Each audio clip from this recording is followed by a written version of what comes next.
She said, "Don't propose. My friends will laugh at the ring you can afford." So I didn't.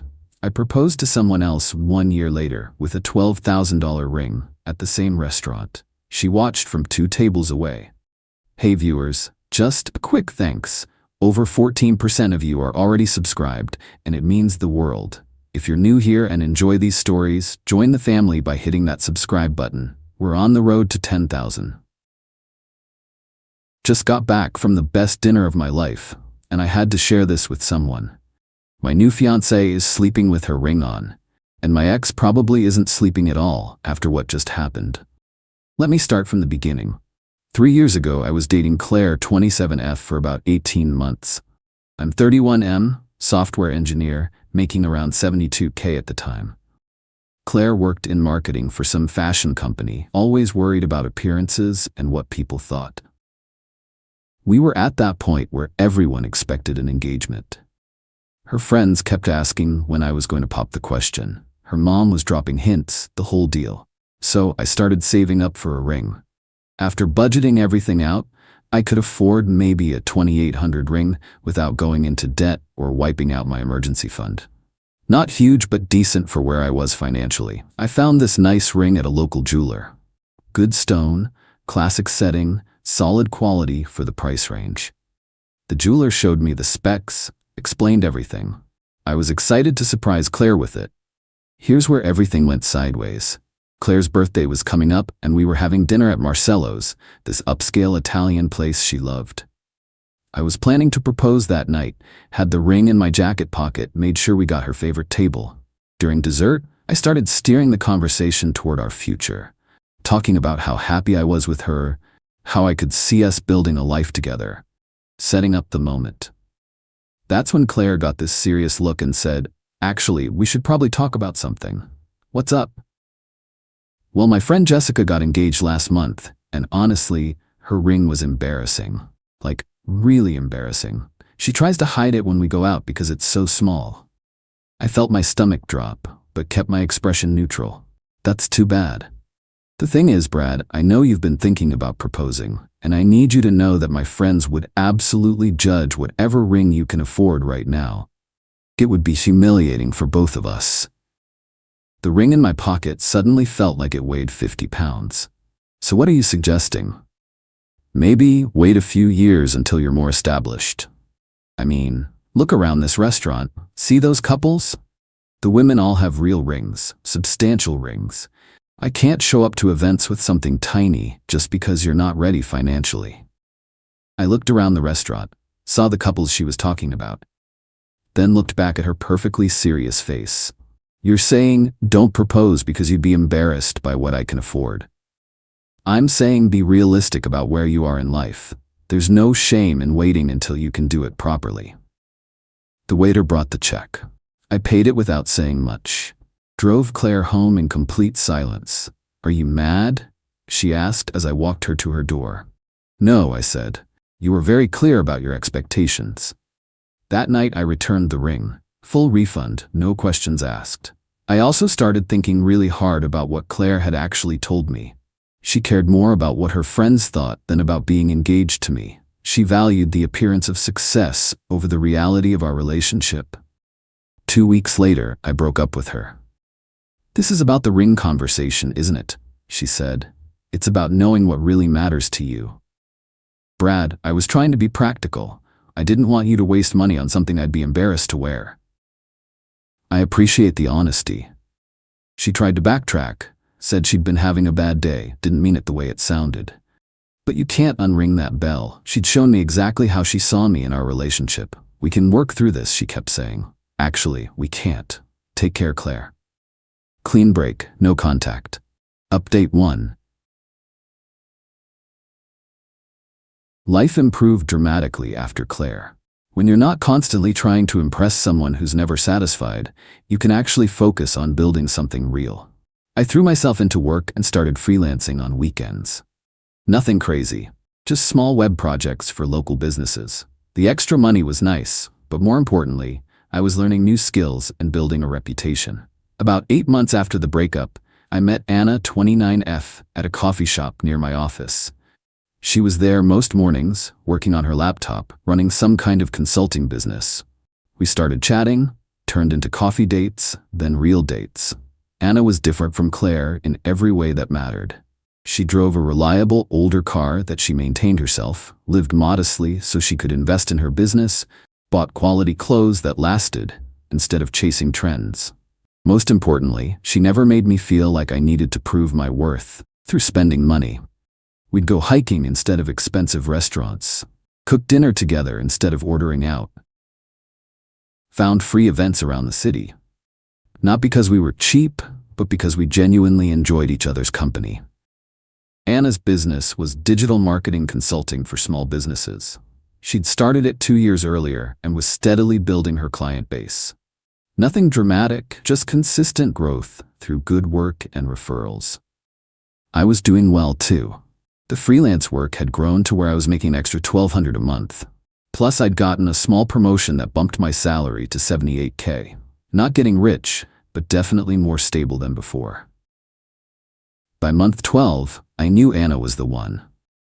Not because I needed to prove anything, but because she was genuinely the person I wanted to spend my life with. We complemented each other perfectly. She was ambitious, but practical. She supported my goals. I supported hers. We were building something together instead of just trying to look successful. The ring shopping was completely different this time. Anna had mentioned she liked vintage styles, thought modern rings were sometimes too flashy. So I went to several antique shops and estate jewelry stores. Found this beautiful 1940s ring. Simple setting, classic style, really well-crafted piece. The dealer explained it was from a reputable estate, showed me the appraisal documentation.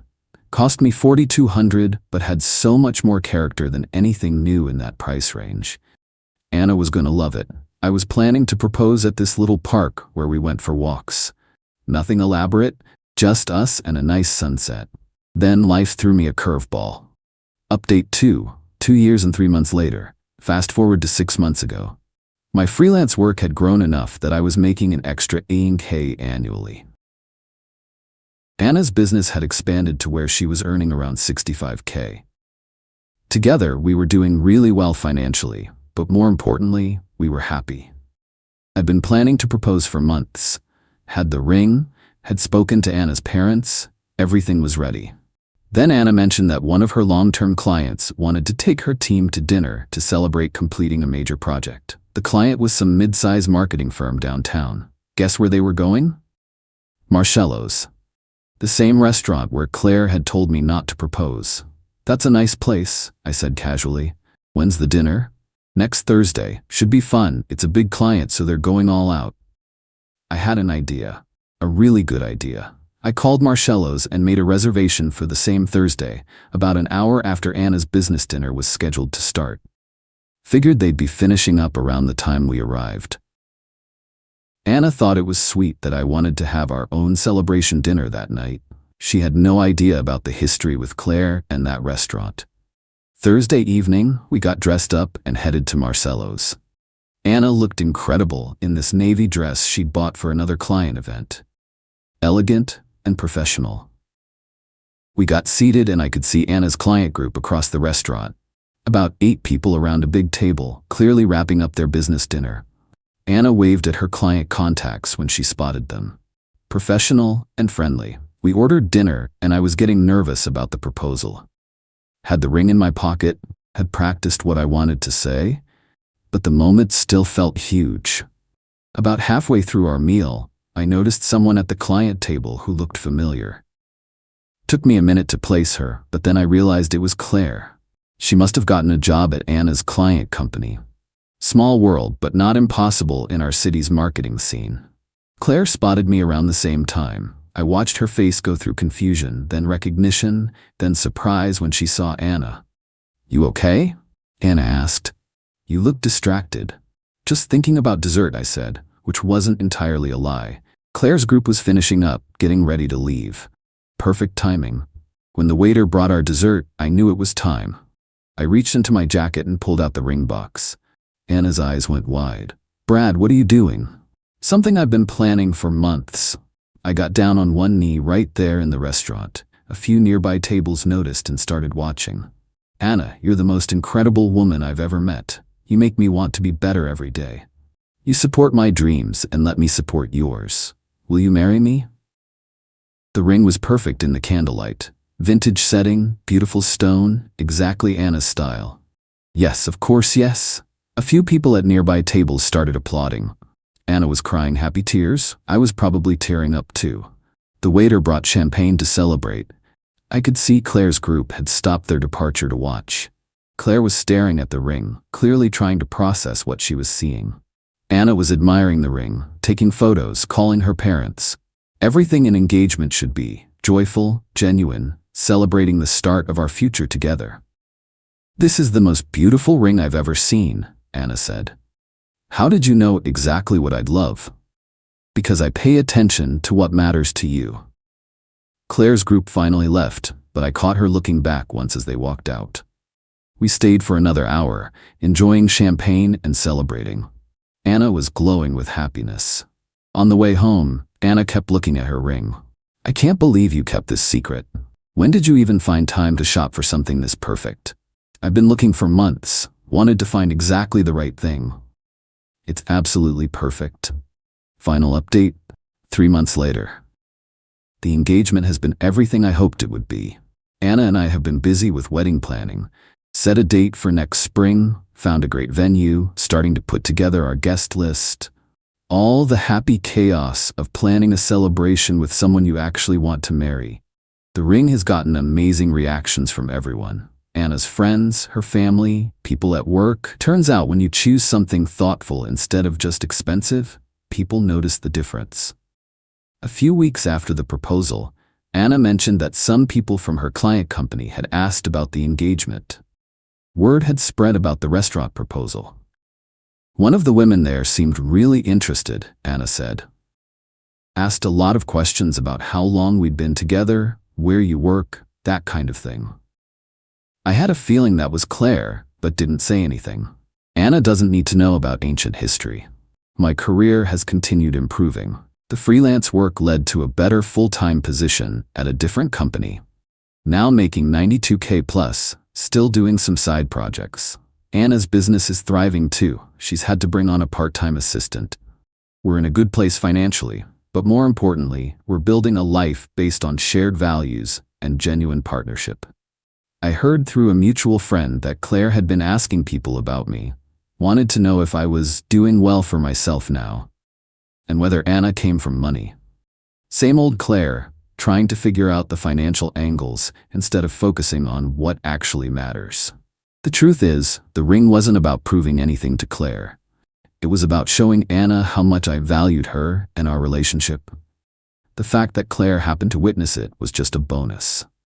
Anna and I are planning our honeymoon now, looking at Portugal, maybe Spain, places we want to experience together, not places we need to visit to impress anyone. Claire can keep worrying about appearances and what other people think. Anna and I will be building a marriage worth having. The best part isn't that I showed Claire what she lost. It's that I found someone who appreciated what I had to offer all along.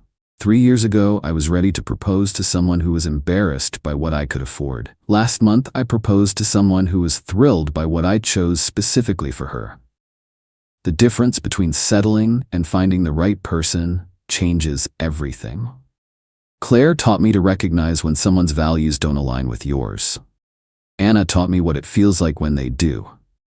The ring on Anna's finger represents more than an engagement. It's proof that walking away from the wrong person leads you to the right one. Claire got to see that proof from across the restaurant. Sometimes the best revenge is just living well with someone who deserves your best effort.